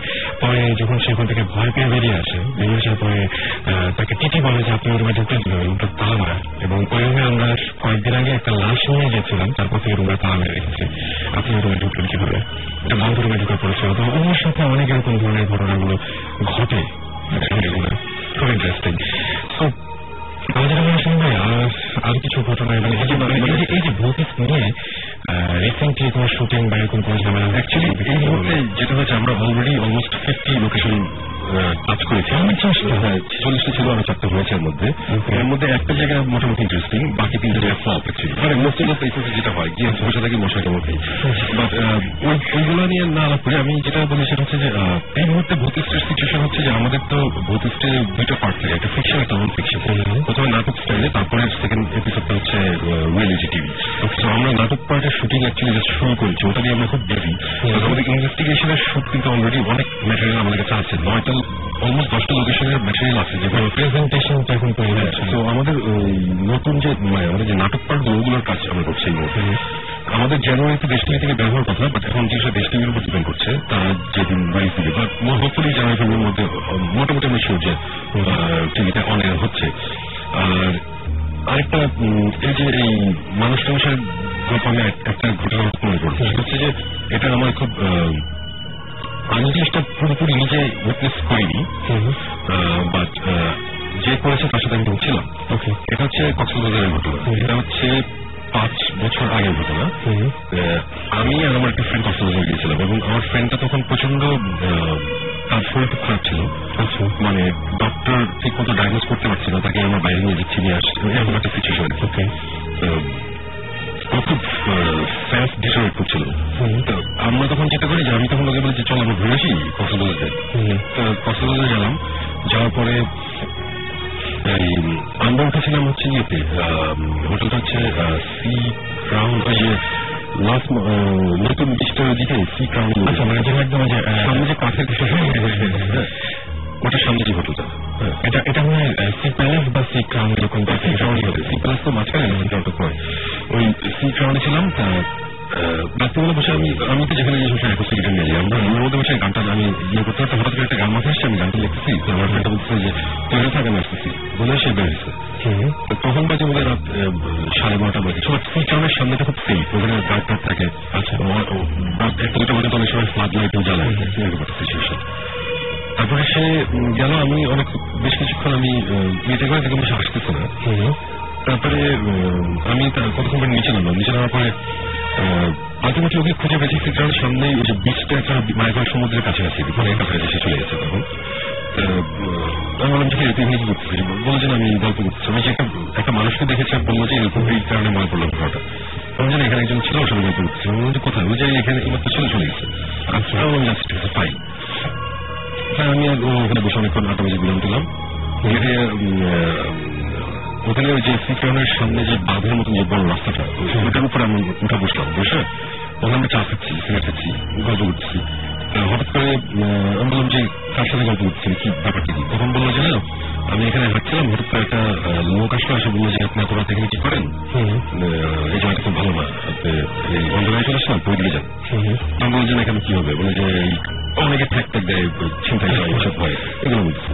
তখন ও বলছে যে আসলে আমার কাছে কিছু নাই, আমাকে একদিন কিছু করতে হবে না। তখন বলছে যে কিছু যদি না আপনি তখন তখন একটা স্ট্যাপ করে চলে যাবে, আপনি মরে যাবেন। তখন বললাম ওটা তো আমার সমস্যা নেই। মানে ছেলেটা তখন খুবই ডিপ্রেস ছিল, তার অবস্থা খারাপ, মানে তার অনেকটা ব্যাপারটা হচ্ছে যে মরে গেলে ভালো হয়, এরকম একটা সিচুয়েশন ছিল। বলছে যে আমার অ্যাকচুয়ালি স্ট্যাপ কোনো তো অসুবিধা নেই, মরে গেলে তো ভালোই। মানে এগুলো যখন বলছে তখন আমার একটু হচকে গেছে। তখন বলে যে তখন সে বলছে যে আপনি এভাবে কথা বলতেছেন, কি হয়েছে? বললো যে না, আমার অ্যাকচুয়ালি খুব রেয়ার একটা ডিজিজ হচ্ছে, আমি কদিন বাজবে একটু ঠিক নেই, আমার অ্যাকচুয়ালি কিছু জানছে না। যাই হোক, এটা কোনো ব্যাপার না। তখন বলতেছে যে আচ্ছা ঠিক আছে, তার নাম সে পরিচয় যে আমার নাম বালে, আমি এখানে থাকি, আশেপাশে থাকি, আপনার কখনো কোনো কিছু আপনার আমার খুব ভালো লাগছে, আপনার যদি কখনো কোনো কিছু লাগে আমার আপনি বললেন, আমি ম্যানেজ করি, আপনার চাই লাগে। তখন বলতেছে যে আমার কিছু লাগবে না। তখন একটা চলে গেল এবং বললো যে লোকটা গেল আর আসলো খুব ফাস্ট, মানে এটা 1 মিনিট বা 2 মিনিট, আমি জানি না আমার কথা কোনো কাছে শোনা। সে চা নিয়ে আসলো ওর জন্য, 2 কাপ চা সেও খেলো, ওরেও দিল, সেও চাটা খেলো। ওগুলো চা করে খেলো, বলে সামনে এই দোকানে। ও বলে আচ্ছা ঠিক আছে, এবং চাটা খেতে খেতে থ্যাংকস দিতে বললো যে কোনো অসুবিধা আমার বলে, আর কেউ যদি আপনারা ধরো আপনি আমার নাম বলবেন, ফ্রেন্ড মানে পরিচিত বিল্ডিং হবে, কোনো সমস্যা নেই। বলে আচ্ছা ঠিক আছে। তারপরে এরপর এই ঘটনা এখানে শেষ। আমি শুনলাম আচ্ছা ঠিক আছে, ইন্টারেস্টিং। আমি বললাম যে হয়তো ভালো কোনো মানুষ নেই, তোমার ট্যাক্সি আসছিল, দেখছি যে কোনো ছেড়ে দিচ্ছে, তোমরা আমাকে চা খাওয়া দেখে না, যাই না। আচ্ছা, এটা নিয়ে আমরা অনেক কথা বলছি, গল্পটা ইন্টারেস্টিং, রাইট? সো বলেছিলাম আমরা উপরে চলে গেছি। সেকেন্ড রাতের কথা, সেকেন্ড রাতে সে তখন ইন্টেনশন হয়ে গেছে আমার বাড়ির কাছে, ও গেছে। তাই আমি বললাম যে আমি যাবো, তাই বললাম আচ্ছা ঠিক আছে। আমরা দুজন আমরা গেলাম, নিচে নামলাম এবং অনেকক্ষণ ছিলাম বাড়ির সামনে। তো দেখা টাকা নেই, আমি চলে আসলাম যে দেখ অনেকক্ষণ আছে, আমি যাই, আমি উপরে যাই, বলে যে আমি আর কি থাকি। তো ও আছে, আমি উপরে চলে গেছি। চলে যাওয়ার পরে সে কতক্ষণ পরে, কতক্ষণ 1/2 মিনিট পরে সে আসছে। আসার পর বলে যে বাড়ির কাছে আমার দেখা হয়েছে। তো বলে যে কি কথা হয়েছে, বললাম যে সে আবার আমাকে চা খাইছে, আর বলছে যে বলে আপনার কিছু লাগলে সেম কথা বলছে। তখন আমি বলছি যে ভাই আপনি করেন, আমার জন্য একটা জিনিস এনে দিতে পারবেন, এটা এখানে পাওয়া যাবে, এখানে বলে আপনি যা লাগে আমি এনে দিন। তখন বলছে যে আমার পটাশিয়াম সায়ানাইড দরকার, ঠিক আছে আমার পটাশিয়াম সায়ানাইড দিতে পারবেন নাকি? বলছে যে পটাশিয়াম সায়ানাইড কি? বলে যে এটা আপনার জানতে হবে, আপনার বলছে আপনি এনে দিবেন। আচ্ছা, তখন বাড়ি যে বলছিলেন যে পটাশিয়াম সায়ানাইড কি, যে কথা বলতে পারছে না, এটা যে কি আমি ঠিক জানি না, বাট আমার মনে হচ্ছে এটা ভালো কিছু না, আপনি একটু ধৈর্য ধরেন, সব ঠিক হয়ে যাবে। এই কথাটা বলে বাড়ি চলে গেছে। এবং সে এসে বললো যে আমার খুব ওয়েয়ার্ড লাগতেছে, এই লোকটা কে, সে এই লোকের পটাশিয়াম সায়ানাইড চেনার কথা না, কথা একেবারে বাজে জিনিস, এটা বলতে সে আবার এটা বলতে পারে, বলতে যে আপনার ধৈর্য ধরে। আমার ওই ফ্রেন্ড এখন অনেক ভালো আছে, সে আমাকে পরে এক সময় বলছিল যে আমার প্ল্যান ছিল আমি take my own life, Cox's Bazar. সে মোটামুটি সেই জন্যই হয়তো গিয়েছিল এরকম কিছু, এবং সে আল্লাহর মতো এখন অনেক ভালো আছে, অনেক ভালো, মানে ইজ বিন ভেরি গুড। তার অসুস্থতা চলে গেছে, সবকিছু চলে গেছে। এটা আমি কোনো ভৌতিক কাহিনী বলবো না, বাট আমার কাছে ঘটনাটা খুব ইন্টারেস্টিং লাগছে। এবং এরপরে আমরা যতবার আমি সে কারণে ইভেন উঠেছি বা অনেকবার আমরা খুঁজছি যে বারেক নামে কেউ আছে নাকি, কেউ বলতে পারে না, না ভাই বারেক কাউকে চিনি না। ব্যাপারটা খুব মানে সবচেয়ে ইন্টারেস্টিং পার্ট হচ্ছে যে সায়ানাইডের ব্যাপারটা বুঝে ফেললো, এবং সেকেন্ড থিং হচ্ছে যে আপনার ফ্রেন্ডটা সুস্থ হয়ে ওঠার ব্যাপারটা, মানে ধৈর্য ধরার সাথে সুস্থ হয়ে ওঠার ব্যাপারটা, এটা খুবই রিলেটেড মনে হচ্ছে। রাইট, মানে জিনিসটা মানে আমি এটাই বলছি, আমি বলবো না যে এটা ভৌতিক গল্প বা এটা, মানে আমার কাছে এরকম লাগেছে যে মানে আমার মধ্যে অনেক কোশ্চেন অ্যারাইজ করেছিল ঘটনাটা, বিকজ আমি ইনফ্যাক্ট অনেকভাবে অনেক কিছু চিন্তা করেছিলাম। মানে আমার এক্সপ্লেনেশন এটাও ছিল যে সে হয়তো বা কাউকেই দেখছে না, সে হয়তো বা চিন্তা করছে, এটা তার মানে ইমাজিনেশন হতে পারে, এবং সাবকনশিয়াস মাইন্ডে ওদের সিগন্যালটা পাঠিয়েছে তুমি ধৈর্য ধরো, তুমি তারপরেও ব্যাপারটা তারপরেও ব্যাপারটা এটাও যে নাম হচ্ছে বারেক, মানে খুব মজা লেগেছিল। মানে আমরা এটা নিয়ে অনেকবার অনেক গল্প করেছিলাম, এবং আমাদের যারা এই মুহূর্তে উন্নয় এসএমএস করছেন, এবং সে সব রাজশাহী, সে লিখেছে যে উপশহরে প্রায় এই ধরনের ঘটনা ঘটে, ভেরি স্ক্যারিং। ওকে, প্রায় যদি ঘটনা ঘটে থাকে তাহলে প্লিজ আমাদের এই ইমেল একটা লম্বা টিমেল করে পাঠিয়ে দেন, আমরা ডেফিনেটলি যাবো। এবং সেটা করতে হলে যেটা করতে হবে, ভূত একটা মাধ্যমে একটা রেডিও করতে ডট এসএমএস করতে হবে, বড় করে ইমেল লিখতে হবে। আর এসএমএস যারা করবেন তাদেরকে বলি সাউট লিখে স্পেস দিয়ে আপনার নাম লিখে স্পেস দিতে হবে, মেসেজ লিখে পাঠিয়ে দিতে হবে, ডাইরেক্ট ফোন নাম্বার। সবাই রিসেন্ট কোনো ঘটনা যাবো যাবো এটা দেখে যাবো কোনটা হয়। আমি একটা ছোট্ট গল্প ছিলাম, একদম একদম খুব ভালো হয়। এটা খুবই ছোট হলো, এটা অতটা স্ক্যারি ছিল, বাট বলি সেটা হচ্ছে যে এলিফ্যান্ট রোডে একটা বাসা আছে মশরুলে, এখন আমি ঠিক জানি না, অনেকদিন ওইগুলোতে যায়নি। এটা হচ্ছে এখন ওই কফি হাউসের উল্টো দিকে মাল্টিপ্ল্যান সেন্টার, একদম হ্যাঁ, মাল্টিপ্ল্যান সেন্টারের যে গলিটা, ওখানে আমরা ছিলাম আর্লি 80s-এ। তো ওই মাল্টিপ্ল্যান সেন্টারে তখন মাল্টিপ্ল্যান ছিল না, তখন ওখানে দুটো দোকান ছিল, জনপার, বনলতা, সন্ধ্যা লাগবে, তারপরে একটা বাসা পাবে একটা বাসা। তো ওই গলির মধ্যে লেফট সাইডেই গলিতে ঢুকলে 2-3টা বাসার মধ্যেই একটা বাসা ছিল। ওই বাসাটাতে থাকতো আমার খালাতো বোনরা থাকতো, আমার খালাতো বোনরা থাকতো, আর তার পাশাপাশি থাকতাম আমরা।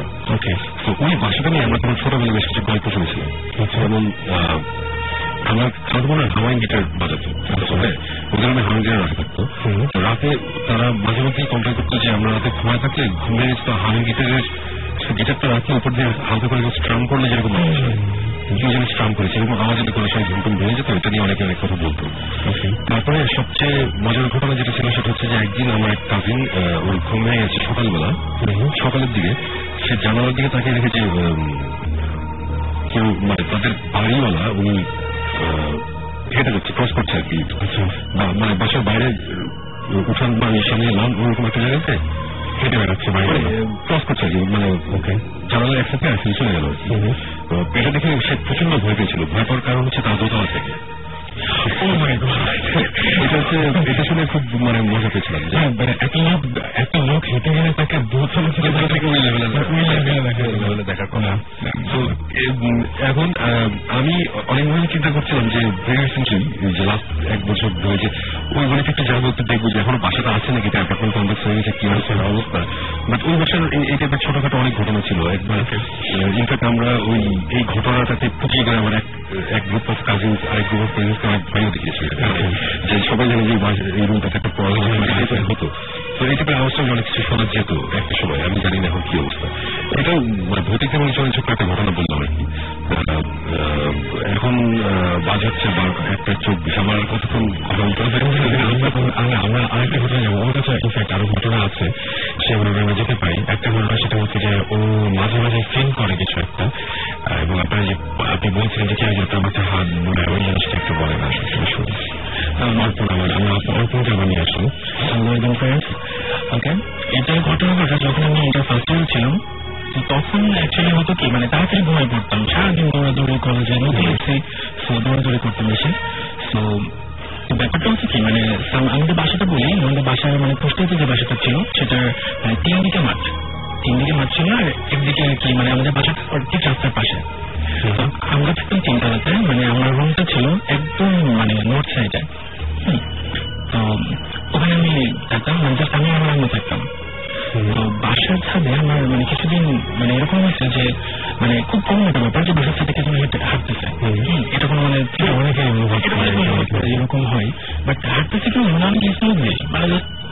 হাঁটতেছে বা নর্মালি কোনো ব্যাপার না, মানে নিজের বাড়ি টাইপের হাঁটতেছে। তো এরকম আমি প্রায় 7-8 দিন এরকম শুনি যে হাঁটতেছে, মন ভাঙিয়ে শুনি, আচ্ছা ঠিক আছে ভালো কথা, আমি কাউকে বলিনি, ব্যাপারটা আমাকে বলিনি। তো দেন কিছুদিন পরে, মানে 7-8 দিন পরে দেন দেখি এই সেম টাইপের হাঁটা আমার বারান্দায় করতেছে, মানে ছাদ থেকে বারান্দায় আসতেছে, মানে সে বারান্দায় হাঁটতেছে। ওকে, এরকম প্রায় 10-15 দিন গেছে। আমি বুঝতে পারি যে বারান্দায় হাঁটতেছে, বাট আমার এই সাহসটুকু হয় না যে আমি উঠে যে কিছু বলি কি কে আপনি, এটা বলি শুনো। তো দেন আরো প্রায় এই 15 দিন পরে তো দেন ঘুমে আসছি আমি, আমার পশ্চিম সাইডের জানালা ছিল, ওটা আমার অনেক খোলা থাকতো, আমার ঠিক বিছানা ফ্লোরিং, তার পাশে একটা সাইড ছিল। আমি ঘুমাই আছি, মানে ঘুম থেকে হঠাৎ করে আমার ঘুমটা ভেঙে গেছে। ঘুমটা ভাঙার পরে আমি জাস্ট ফিল করি যে একটা মেবি মেয়ে, এটা আমার শিওর, মানে আমি অ্যাকচুয়ালি তার অবয়বটা দেখছি, বাট কি বলবো আমি বুঝতে পারিনি একটু কি, মানে তার চেহারা আমি কখনো বুঝতে পারিনি। মানে আমি দেখতেছি সে আমার মাথায় হাত দিলাচ্ছে, আমি ভরভর উঠে পড়তে যাই, বাট মানে কি বললো আমি বুঝলাম না, বাট আমি আবার শান্ত একটা চলার মতো যে শুয়ে পড়লাম, মানে ওখানে এমনি শুয়ে পড়ছি। তো হাত বলাচ্ছে, আমি ফিল করতেছি, আমি বুঝতেছি, দেন ঘুমা করতেছি, সকালে উঠে আর কিছু নাই, সব কিছু হতো। এরকম প্রায় এরকম গেছে প্রায় 7-8 দিন মতো, 7-8 দিন। তো দেন একদিন রাতের বেলা রাত যদি কোনো এক্সাম ছিল কিংবা কোনো কিছু ছিল, আমি রাত যাচ্ছিলাম সেদিন। তো রাত জাগার পরে তো রাত তখন মানে সে এই টাইমটা একটা মানে হাঁটা প্লাস আমার মাথায় হাত বলো না, এটা একটা টাইমিং ছিল, এদিকে রাত 2:30-3টা এই ঠিক এর মধ্যে ব্যাপারটা হইতো। তো যখন আমি ওইদিকে মেলা রাত যাচ্ছি, আমি জানার পরে আমার হঠাৎ মনে হয়েছে যে আচ্ছা ঠিক আছে আমি এখন ঘুমায় পড়বো, তার আগে আমি জাস্ট একটা মানে সিম্পল যেহেতু অভ্যাস ছিল সে সময়, তো আমি জাস্ট বারান্দায় তো যে আমি গ্রিলের সাথে হ্যান্ড দিয়ে আমার রুমের দিকে, মানে রুমের দিকে আমার মুখটা ছিল, তাহলে আমি করতেছি। তো আমার অর্ধেক আমি জাস্ট পিছন থেকে একটা টার্ন করি, পিছন দিকে টার্ন করে দেখি আমাদের বাসাটা 3তলা প্লাস ফাঁকা মাঠ সামনে পুরো। আমি জাস্ট দেখি যে শূন্যের উপরে মানে 3তলা লেভেলে কেউজন ভেসে আসতেছে, মানে বেশি দূরে না কিন্তু খুব বেশি দূর, মানে আমি দেখতেছি যে তোমার কিছু আসতেছে, মানে আমার মাথায় কিচ্ছু কাজ করে নাই, আমি জাস্ট দৌড় টোটালি ওখান থেকে দৌড়ানোর আমি জাস্ট সময় দরজা হয়ে আমি যখন ডাইনিং রুমে চলে গেছি, আমার রুমটা আরো ওই পাশা। তো আমি ডাইনিং রুমে চলে গেছি তখন আমার খেয়াল আসছে যে আমার হাতে ফিরে, আমি আবার আমার রুমে ব্যাক করছি, ব্যাক করে আমার জানালা দিয়ে জাস্ট ফেলে দিচ্ছি, ফেলে দিয়ে যখন আমি এদিকে টান করি দেখি আমার রুমের ঠিক মাঝখানে সে দাঁড়ায় আছে। মানে রুমটা অন্ধকার ছিল না, রুমে লাইট অফ করা ছিল, একটা মানে বাথরুমের লাইটটা জ্বলতেছিল, হালকা আলো আসতেছিল এদিকে। তো আমি দেখতেছি সে আমার রুমের মাঝখানে দাঁড়িয়ে আছে, ঠিক আমি তার সামনে। এরকম আমি টোটালি হিপনোটাইজ ছিলাম যে আমি লড়তে পারতেছি না, কথা বলতে পারতেছি না। দেখার পরে আমি টোটালি মানে এতটা শখ ছিলাম, আমি কিছু বুঝতে পারছি না এখন আমি কি করা উচিত। তো জানি না কিভাবে ওখান থেকে আমি মানে কি করছি, মানে আমার এতটুকু মনে আছে যে আমার পাশে টেবিল ছিল আমার পড়ার টেবিল, তারপরে একটা ম্যাচ ছিল আমার। তো আমি জাস্ট আমি জানি না আমি কি করছিলাম বা কিভাবে করছিলাম, আমি জাস্ট ওখান থেকে একটা ম্যাচ করার আমি জ্বালাই ওখান থেকে ছোড়া মেরে আমি দৌড় দিচ্ছি আমার রুমে দিতে, চেঁচামেচি করে আমার এই হয়েছে দেখেন কি আসছে। তো আমার তারপরের দিন আমাদের এলাকার হুজুর ছিল মসজিদের, তো উনি মারা গেছেন আর কি। তো উনি আসছিলেন, আসার পর উনি সবকিছু দেখছেন দেন রুম আর কি ক্লিয়ার করে বেঁধে দিছে, আমাকে একটা তাবিজও দিচ্ছে, তবে টানা হয়নি, আমরা দেখাতে পারতাম, আমাকে তাবিজটা দিচ্ছে। ইউজ বলতে কি আমি সাথে রাখি, অ্যাকচুয়ালি আমি রুমে রাখতে বলতাম তাবিজটা, এটাই তোমার রুমে রাখি সবসময়, এখন সেটা আছে। ওকে, তারপরে যে কোনো প্রবলেম হয়েছে? তারপরে চলে ধরনের কোনো প্রবলেম হয়নি। ওকে, আমি সবসময় মনে হয়েছে যে আপনার যে আপনি আগের ঘটনার সাথে বন্ধু এবং সেকেন্ড ঘটনাটা প্রথম ঘটনার সাথে একটা মিল এবং সেকেন্ড ঘটনার সাথে আরেকটা মিল পাওয়া গেল, সমন্বয়ের দুটো ঘটনার মধ্যে একটা মিল আছে, খুবই অদ্ভুত ব্যাপার এটা। তো আমি এটা দেখে যাই না, দেখে যাই তারপরে শেষ করে দেবো আমরা। আপনারা আমাদের SMS করতে পারেন, আমি বলি যে আমাদেরকে SMS করেছেন ইভেন ঢাকা, আমাদের SMS করেছেন জিএম মনিট, বিউটি, রকি, রেজান, এছাড়া SMS করেছেন মাহাদি, SMS করেছেন তমা, টপ সিক্রেট, SMS করেছেন আলী, SMS করেছেন ভূত, SMS করেছেন মিলা, ডার্ক স্টারি, খোকা, এছাড়াও SMS করেছেন আমাকে ড্রাকুলার, ড্রাকুলা নামটা কমায়, ড্রাকুলা এখন বেশি করেছে, নামটা পুরোটা পড়লে খুব মজা পাবেন, সেটা হচ্ছে ড্রাকুলার জিরাতলা, জিরাতলা থেকে আর কি ড্রাকুলা করেছেন। এছাড়া SMS করেছেন রাজু এবং রাজুর সঙ্গে থ্যাঙ্কস জানিয়েছেন, বলছেন যে আপনার সিনেমাটা অনেক ধন্যবাদ ধন্যবাদ জানাচ্ছেন এবং তিনি একটা ঘটনা শেয়ার করতে চেয়েছিলেন কিন্তু সেটা সারা পাননি। আমার যেটা আপনি ইমেল করেন আমাদেরকে ভূত এফএমে এখানে এবং সুমন ভাইকে জানাচ্ছি সময় আপনাকে থ্যাংকস জানাচ্ছেন আসবে ওকে। তো আমরা গানে চলে যান। ইন দ্য মিন টাইম আমাদের মেল ইমেল তো পাবে অবশ্যই। ইমেলের সঙ্গে একটা জিনিস মনে রাখতে হবে সবসময় ঠিকানা এবং ফোন নাম্বার দুটো। আর ঢাকার বাইরে যাওয়া যায় তারপরে ইচ্ছা করে সাউন্ড ফাইল আমাদেরকে যেভাবে এখন পাঠাচ্ছেন আপনারা এখন খুবই মানে কি বলবো সেই যুগ চলে এসছে আমরা সাউন্ড ফাইল পাঠিয়ে দিতে পারি মেলে। তো সেভাবে আপনারা আমরা বেশি উপকৃত হবো এবং আপনারা মানে ঢাকার বাইরে যদি রয়ে যাচ্ছে আমরা কিছু পাবো। তো আমরা একটা গান শুনে আসি।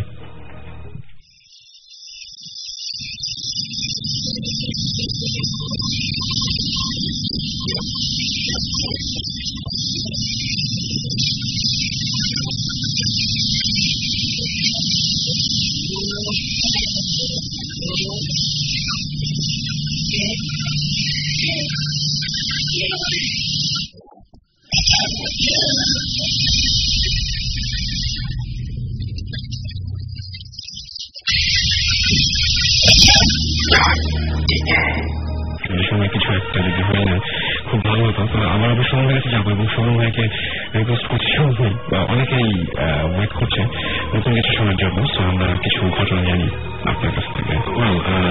সেরকম কিছু নাই বাট হ্যাঁ ঘটনা বলা যেতেই পারে। আচ্ছা আমি একটা অনেকেই প্রথম শুনছে এখন এখানে অনেকেই চিটাং থেকে অনেকে শুনছে রাইট। তো আসলে চিটাং থেকে একটা গ্রুপ এসেছে। তো আমি কয়েকদিন আগে ইয়েতে গিয়েছিলাম লাস্ট টাইম ওই সুপারস্টারের একটা শুটিং এ অর্থিরা একটা ইয়ে ছিল পারফরমেন্স ছিল ফয়েজ গিয়েছিলাম আর কি আমরা। তো ওইখানে দুটো ছেলে এসেছে আমার একদমই নাম তো মনে নেই সরি ওরা এখন শুনছে আমি মুসলিম ভূতের আমি শুনে ওরা ফয়েজ নিয়ে আমাকে কিছু ইন্টারেস্টিং ঘটনা বললো যে ওখানে কিছু কিছু জায়গা আছে খুব বেশ স্কেয়ারি এবং অনেকে বলে যে কিছু কিছু জায়গায় নাকি মানুষ এই লেক থেকে নাকি মানুষ মারা যায় আর কি এবং নাম নাকি উঠে না এই টাইপের ঘটনা আমি শুনছিলাম। এবং একবার নাকি দুবই টাইপের কোন একজনকে নামানো হয়েছিল সে নাকি উঠে তারপরে বেশ মানে ইয়ে করে অসুস্থ হয়ে যায় কিছুক্ষণ পরে সে নাকি মারা যাওয়ার আগে সে নাকি বলছে সে নিচে কিছু একটা দেখেছে যার নাকি অনেকগুলো চোখ আর কি একটা বড় মাথার মধ্যে অনেকগুলো চোখ সাইড দিক দিয়ে মানে খুবই উইয়ার্ড স্টাফ। বাট আমি ঠিক ব্যাপারটা জানি না আমি ওদের কাছ থেকে শুনেছিলাম চিটাগংয়ের কেউ যদি এই টাইপের এই ফরেস্ট নিয়ে যদি কোনো স্টোরি জানে বা যারা থাকে কাইন্ডলি যদি একটু ঘুরে ঘুরে পাঠায় তো তাহলে আমরা যেটা করবো জানতে পারবো এবং আমরা জাস্ট একবার ইনভেস্টিগেশন রাইট। তো এটা বেশ ইন্টারেস্টিং ব্যাপার ছিল। আমি অন্য একটা ঘটনা বলি। ঘটনাটা হচ্ছে যে এর আগেও বলেছিলাম একটা হোটেলের কথা বাংলাদেশের কোন একটা জায়গায় একটা হোটেল আছে হোটেলের সাথে একটা অবস্থান আছে। তো অনেকে বলে যে হোটেলের একটা পোর্শন একটা সাইডে নিচে নাকি কয়েকটা খবর এখনো পড়ে গেছে। আমি হোটেলের নামটা বলতে পারছি না সম্মত কারণে। তো ওইখানে একবার প্রথমকার ঘটনা ছিল যে একবার গিয়েছিলাম অনেকবারই গিয়েছি অ্যাকচুয়ালি হোটেলে। আমি একবার গিয়ে ছিলাম অনেক সকালের দিকে মানে বেশ ভোরের দিকে রাত আর সকালের মাঝামাঝি একটা অবস্থা আমার দরজাটা নক করছিল। সো আমি খুব বিরক্ত যে এই সময়কে দরজা নক করছে। সো আমি দরজা খুলবি ডেফিনেটলি মানে আজ হয়ে লাগছিল যে উঠে গিয়ে দরজা খুলবো। এই ঘটনাটা ওখানে শেষ। তারপরে আবার ওই একই হোটেলে যাওয়া হয় এবং সেবার আমি গিয়েছিলাম আমার ড্রাইভারও ছিল। সো আমার ড্রাইভারের সকালবেলা এসে আমার কাছ থেকে গাড়ির চাবিটা নেওয়ার কথা গাড়িতে ঢোবে গাড়ির চাবি আমার কাছে ছিল। তো এরকম সকালে এরকম দরজা নক হচ্ছে আবার সকালে তখন আমার খুব মেজাজ খারাপ যে এত সকালে ড্রাইভার কেন এসেছে এখন অন্ধকার তাও যায়নি আর কি। তো আমি খুব মেজাজ খারাপ করে দরজা খুলেছি দরজা খুলে দেখি কেউ নাই একদমই কেউ নেই। তখন তো মেজাজ আরো খারাপ যে এ কেমন কথা। এটা সেকেন্ড ঘটনা। থার্ড ঘটনা অর্থনীতির কনসার্ট আমরা গিয়েছি তখন আমাদের সাথে শুভ রুম বাজাতো। ওকে সো এক রুমে ছিলাম আমি আর শুভ আরেক রুমে ছিল অন্যরা এরকম একটা ব্যাপার ছিল। সো আমি দরজার কাছের বিছানাটাতে শোয়া শুভ হচ্ছে জানালার সাইডের বিছানাটাতে শোয়া। সো আমি দরজার দিকে মুখ ফিরে আমি শুয়েছি ঘুমিয়েছিলাম। আমার মুখ থেকে ঘুমিয়ে গেছে শুভ প্রচন্ড রকম কাশছে ভয়ঙ্কর রকম কাশছে তার কাশির আওয়াজ আমি ঘুমিয়ে যাচ্ছে। তা আমি জাস্ট চোখটা খুলে শুভ আমার উল্টো দিকে ওই সাইডের বিছানা আমি দেখতে পাচ্ছি না আমার মুখ হচ্ছে দরজার দিকে। তা আমি আমার চোখ বন্ধ করলাম। তারপর শুভ দেখলাম যে মানে কাশির একটা ধরন থাকে আর কি মানে ব্রঙ্কাইটিসের বাপ আর কি এটা একটা অবস্থা মানে ও এরকম ভাবে কাশছে আমি ভাবলাম দমটম বন্ধ হয়ে যাবে। আমি সাথে সাথে ঘুরলাম একটু ভয় পেলাম কিছু হয়ে যাচ্ছে ঘুরে দেখি যে শুভ ঘুমাচ্ছে এবং মানে একেবারে শান্ত একটা ছেলের মতো সে ঘুম। আমি বললাম যে কি ব্যাপার এই মাত্র আমি শুনলাম এই ঘুরে কাশছে কোনো নড়াচড়া নিয়ে মানে সাধারণত এর আগের দিন রাতে 2টা বলে তো আমাদের অনেকটা প্লেয়ার কনসার্ট হয়েছিল, তো ও টায়ার্ড, ও ঘুমায় থাকার কথা। তো আমি এটা দেখে বললাম যে কি ব্যাপার, আমি ঘুমের মধ্যে আমি স্পষ্ট শুনছি যে কেউ কাশতেছে এবং এটা শুভ না, এটাও আমি বুঝতে পারছি। এটা আমার কাছে খুব ভালো লেগেছে। তারপরে পরের বারের ঘটনা, আমরা রুমের মধ্যে আছি, আমরা 3-4 জন ফ্রেন্ড গিয়েছিলাম সবাই, 2টো রুম, 2টো রুমের মধ্যে একটা রুমের মধ্যে আমরা, একটা রুমের মধ্যে আরেক রুম, বাট আমরা একই রুমে বসে আড্ডা দিচ্ছিলাম, তোমরা গল্প করছি। তো আমার তখন ওই যে একটা কেমন জানি কি জানি একটা ভালো লাগছে না, কি ঢুকে যেটা ফিল করেন, এটা হচ্ছে ওইবার সবচেয়ে এক্সট্রিম, মানে ওইবার ওই রুমের মধ্যে ঢুকেই আমার কাছে মানে খুবই অসুস্থ লাগছিল আর কি। আচ্ছা, তা আমি বলতেছি আমার ভালো লাগছে না, নর্দের যে আমি বলিনি যে আমার রুমটা খারাপ লাগছে, রুম ভালো লাগছে না, আবার ওই রুম বলছি কি জানি একটা মনে হচ্ছে সামথিং নট রাইট। ঠিক ওর মধ্যে হঠাৎ করে আমাদের মধ্যে যে ফ্রেন্ড ছিল সে কল পেল একটা ঢাকা থেকে, ওর চাচা মারা গেছে। আচ্ছা, সাথে সাথে ওকে নিয়ে আমরা আবার স্টেশনে গিয়ে আমরা ইয়ে করে ওকে আবার দেখা বসে গেলাম আর কি। তো ও চলে গেল, তা আমরা খুব আপসেট যে এটা কি হলো, মারা গেল। আমরা আবার রুমের মধ্যে আবার সেম আমি যে গেছিলাম রুমে আবার আসলাম, এর পাশে আমরা অনেকক্ষণ গল্প টল্প করছি, আড্ডা দিচ্ছি। তো এরকম একটা সময় হঠাৎ করে এসিটা বন্ধ হয়ে গেল। আচ্ছা, এসি জাস্ট বন্ধ হয়ে গেল। তো অনেক সময় এসি ওই কাট আউটটা উঠে যায়। তো আমরা নিচে হোটেলে রিসেপশনে কল দিয়ে বললাম যে আমাদের এসিটা বন্ধ হয়ে গেছে, এসিটা নষ্ট একটু আসলে দেখো। তো ওরা কিছুক্ষণ পরে আসলো, আসার পরে বললো যে এসি বন্ধ, কাজ করতেছে না। তখন ওরা আবার এসি অফ, যেটা অফ করে যে অন করে সেম মডেল আমার বাসায় আছে, আমি ইউজ করি। সে আসে ওগুলো ঘুরতেছে। আমি বললাম যে দেখো ভাই আমি এসি চিনি, এখানে হোটেলে হবে না, তুমি দেখো কাট আউট বুঝতে পারি। তা আমাদের মেসেজ খেতে হবে যে আমরা এসি কন্ট্রোল করতে যাই না। সে আমাদের কোনো কথা শুনলো না, সে এসিটা অফ করে অন করে আমাদের একটা লোক চলে গেল, এসিটা তখন অন। আমি বললাম যে কি ব্যাপার, কি হলো? বলছে না এটা তো ঠিকই ছিল, অফ থেকে অন করলে চলে গেল। তখন আমাদের মেসেজ খেলাম যে কি ব্যাপার, ভাবতেছে আমরা জানি না, জানি না চালাইতে পারে এরকম একটা অবস্থা। ও চলে গেছে, তখন আমরা এটা নিয়ে কথা বলতেছি যে কি ওর এসিটা অফ হলো কেন, অফ হলো কেন, এই জন্য আমরা গল্প করতেছি। করতে করতে একটা সময় এসে তো আমরা ডিসিশন নিলাম যে আমরা এখন ওখানে অনেক ভূতের গল্প হচ্ছিল, এনভায়রনমেন্ট একটু এই হয়েছে। হঠাৎ করে একটা সময় খুব মানে ভয়ঙ্কর একটা মোমেন্টে হঠাৎ করে ইলেকট্রিসিটি চলে গেল। তখন ইলেকট্রিসিটিটা গেল এবং ইলেকট্রিসিটি যাওয়ার ঠিক আগে মতো একটা বিশাল জোরে একটা বাজ পড়ার আওয়াজ, তারপর ইলেকট্রিসিটিটা গেল আর কি। পরে আমি ভেরিফাই করেছিলাম যে চিটাং টাউনে দিন এই আওয়াজটা আমার সবাই শুনছে আর কি, এত জোরে একটা বাজ পড়ছিল আর কি এই আশপাশে। তারপর ঘটনা হচ্ছে যে ওখান থেকে আমরা ইয়ে করলাম, যেখানে প্রায় আমরা ঘুমাতে চলে গেলাম, আমরা ঘুমাচ্ছি।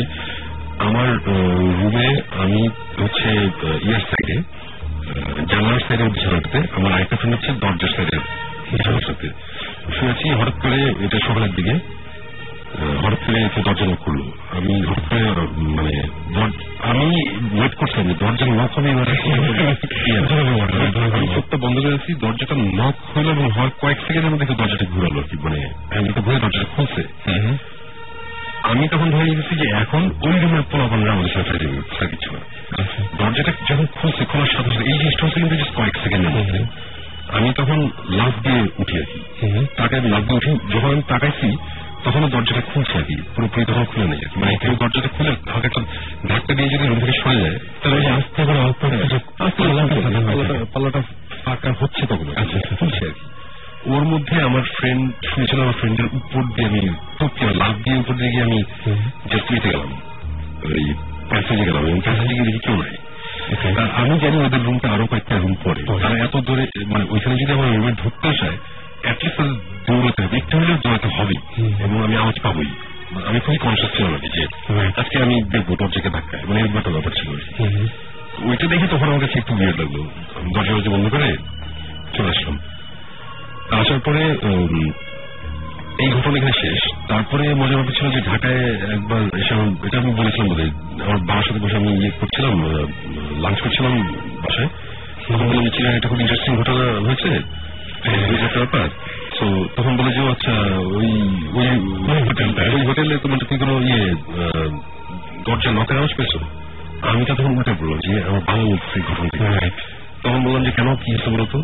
তখন বলে যে না আমার বাবা ইঞ্জিনিয়ার, উনি যখন অনেক আগে পৃথিবীতে ছিল তখন কলিগ বলেছিল যে কোন রাত্রেও না ওখানে ছিল, তারপরে দরজা নক করছিল, সে দরজা খোলার পর অ্যাকর্ডিং টু ফ্রেন্ড সে নাকি দেখেছে যে একটা মানুষ ভাবে দাঁড়িয়েছে, মাথা নিচে পা উপরে যোগ দেওয়ারও উল্টো করে এই প্যাসেজের মধ্যে দাঁড়ানো আর কি। ওটা দেখে সে খুব ভয় পায়, তারপর জিনিসপত্র নিয়ে বের হয়ে যাবে, ওটা থাকে না। এরকম একটা জিনিস শুনে আমাদের কাছে খুব মজা লেগেছে। ঘটনাটা অ্যাকচুয়ালি শেষ এখানে না, ঘটনা হচ্ছে যে এই ঘটনার পরে আমি সাকিব আর জিবাই হোটেলে গিয়েছিলাম এই মাঝখানে। আচ্ছা, যাওয়ার পরে আমরা আমরা যেটা করেছি হোটেলের প্যাসেজের ওখানে একটা ইনফ্রারেড ক্যামেরা সেট করেছি, যেটা ডেফিনেটলি হোটেল অথরিটি চায় না, প্রবলেম। ওখানে একটা ইনফ্রারেড ক্যামেরা আমরা সেট করেছি। আর আমাদের রুমের ভিতরে যে রুমটাতে আমার মনে হচ্ছে যে একটু সমস্যা, তো ওই রুমের মধ্যে আমরা ছিলাম। বাট মানে ভেরি আনফর্চুনেটলি রুমটা আগের মতো নাই। মানে রুমটাতে আমরা যখন ঢুকলাম দেখলাম যে আগে একটা খুব মানে পুরোনো একটা কার্পেট ছিল, কার্পেট উঠে এখন তারা টাইলস বসিয়েছে, মানে রুমটাকে তারা রেনোভেট করেছে, একটু ভিআইপি রুম বানিয়েছে। আচ্ছা, ঢোকার পরে আমার ম্যানেজ খারাপ, ভোর এই রুমটা মানে ফিল্ডে আসতেছে না, হচ্ছে না কি আমার। এনিওয়েজ আমরা রুমের মধ্যে আমরা ক্যামেরা নিয়ে বসে এই রুম চলতেছে এরকম করতে করতে এইটা সকাল তখন হয়নি, ওরকম একটা সময় আমরা এই দরজার নক টাইপেরই আমরা একটা আওয়াজ পেয়েছি, কিন্তু এটা আমাদের দরজা না। কিন্তু আওয়াজটা পাওয়ার সাথে সাথে আমার ইউজুয়ালি জিব্রাইল ক্যামেরা থেকে আমরা তিনজনই দৌড়তে তখন বাইরেছি দেখার জন্য যে প্যাসেজে কে আছে। প্যাসেজে গিয়ে দেখি কেউ নাই, না থাকার পরে আমরা ওখানে কিছুক্ষণ থেকে রেখে তবে চলে আসলাম যে ঠিক আছে এই দরজা নকের আওয়াজই আমরা কিন্তু পাইছি আগে, বাট ওটা আমাদের রুমে ছিল, আমার রুমে ছিল, বাট এইবার আমাদের রুমে হয়নি। আমরা চলে আসছি, আসার পরে আমি সারা কাটাই দিলাম, কিছুই হয়নি। আমরা বেশ ডিসঅ্যাপয়েন্টেড ছিলাম। বাট মজার ঘটনা হচ্ছে যে আমরা ঢাকায় আসার পরে আমাদের ওখানে একটা ইনফ্রারেড ক্যামেরা ছিল, আমি সেটাই বলছিলাম যে ওখানে কি আসলে ওই ক্যামেরাতে কিছু আসে নাই, আনফর্চুনেটলি কিচ্ছু আসে নাই। এই ক্যামেরা আমাদের মনে আরো খারাপ ছিল। বাট মজার ঘটনা যেটা সেটা হচ্ছে যে আমাদের ঘরের মধ্যে একটা ক্যামেরা ছিল যেটা জিব্রানের হাতে, ওটাতে আমরা ওটা জিব্রান কখনো হাতে রাখি, কখনো টেবিলের মধ্যে রাখি, চলতে থাকে। বাট আমরা ক্যামেরা সবসময় আমরা ট্যাগ করি, কখন যে কোনো আওয়াজ হচ্ছে সব ট্যাগ করে যে আমরা ক্যামেরা অন রাখি, ইভিপি অন রাখি, হচ্ছে ওই যে একটা এক্সট্রা সাউন্ড রেকর্ডার, তো আমরা দেখা জিনিসটা। আমাদের ইভিপিটা তো মোবাইল দিয়েছিল। তা আমরা অ্যাকচুয়ালি মজার ঘটনাটা হচ্ছে যে আমরা আসার পরে তো আমরা ভিডিও টিডিও অনেক ঘাটাঘাটি করেছি, আমি কিছু পাইনি। বাট আমরা যখন দৌড়ে পাশে রুমে চলে গেছিলাম তখন ইভিপিতে একটা আওয়াজ এসছে, একটা আওয়াজটা কিছুটা এই টাইপের, কিছু একটা ঘষছে, মানে ঘষলে এরকম একটা শব্দ যে আমি এই টাইপের একটা আওয়াজটা কিসের আমার খোঁজা ছিল। তো ইভিপি তো আমরা যে টাইম ট্যাগ করি, ওই টাইম অনুযায়ী আমরা মোটামুটি যেটা বুঝলাম যে আমরা যখন দরজার নক শুনেছি আওয়াজটা কিন্তু পরে হয়েছে, তখন যে সময় আওয়াজটা হয়েছে ওই সময় আমরা রুমে ছিলাম না। আচ্ছা, আমাদের এক্সপ্লেনেশনটা হচ্ছে ইভিপিতে অনেক কিছু হতে পারে, বাট এই আওয়াজটা পরে আমরা আবার নতুন করে চিন্তা করলাম যে আমাদের বোধহয় আবার একটু ইনভেস্টিগেট করা উচিত। আমরা আমাদের ফুটেজ সঙ্গে বসলাম। আমার কাছে ফুটেজটা এখনো আছে, রাসেল তোমার বাসায় আমি দেখা ফুটেজটা মজার ব্যাপার হচ্ছে যে আমরা যখন রুমের মধ্যে ছিলাম তখন রুম থেকে যখন আমরা বাইরে হই, রুমে যখন ঢুকি, এর মধ্যে একটা রুমের মধ্যে ডিফারেন্স আছে। ডিফারেন্সটা হচ্ছে আমাদের জানালার যে সাইডে কনস্ট্যান্ট, মানে ওই জানালার পর্দা পুরোপুরি টানা ছিল। আমরা যখন আবার ব্যাক করেছি পুরো ভিডিওর মধ্যে আছে জানালার পর্দা আছে 1 ফিট সরানো, 1 ফিটের মতন। ওকে, মানে যে মুহূর্তে আমরা প্যাসেজে গিয়েছি ওই প্যাসেজ থেকে যখন ব্যাক করেছি এর মধ্যে জানালার পর্দাটা কোনোভাবে 1 ফিটের মতো সরেছে, এবং এই ফুটেজটা পর্দাটা সরাতো নাই। আমরা তিনজন একসাথে ছিলাম, জিব্রান আমাদের পিছনে ছিল। আমরা যখন জিব্রানের ক্যামেরাটা নিয়ে যখন দৌড় দিয়েছে তখন পুরো আমাদের একটা 360 ক্যামেরাটা ছিল, ওখানে আমাদের স্পষ্ট দেখেছি যে পর্দাটা যে হয়েছিল আমরা বের হয়ে গেলাম। জিব্রান আমাদের পিছনে, ক্যামেরার মধ্যে আমি আর সাকিব আছি, জিব্রান আছে, রাইট?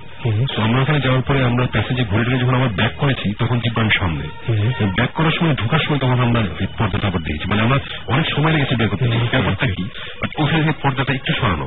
সো অ্যাকচুয়ালি এটা কি আমরা বলতে পারবো না, বাট এতটুকু বলতে পারি যে পর্দাটা সামহাও কোনো না কোনো ভাবে সরেছে।